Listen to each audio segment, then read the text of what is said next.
kabaju miidiyaa kanarratti namatu kontentii garaagaraatiin dhiyaata beektaa miidiyaa kanarratti. No. Galatoomni bilisee.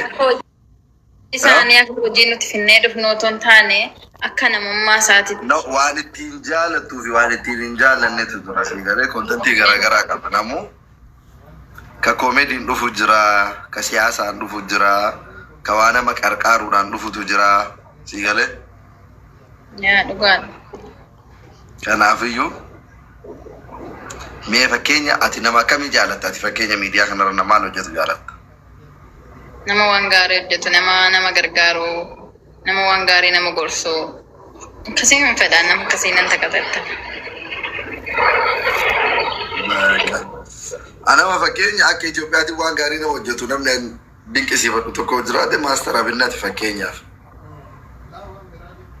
Maastar Abinnatiin fa'aa. Yaa sanaanillee baay'een jaaladha. Isa arguun barbaadan. Maastar Abinnatiin Baalaadaraa warroota biyya keessa ta'anii nama gargaaran ijoollee ta'e nama akka fakkeenyaa Maastar Sharafiddiinii fa'aa namoota ani tokkoffaa irratti ammallee ijoollee pheenxee takka eenyuun maqaan jira. Atis nama chaaritii.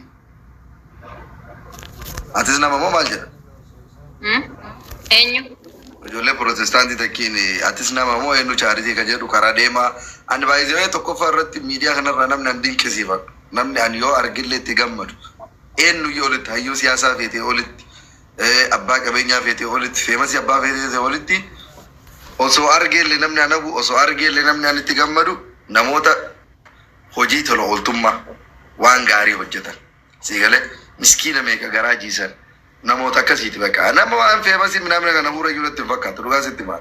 Poolo miiliyoona feete qabaatte abbaa feete taate biyya feete keessaa dhufte Ameerika.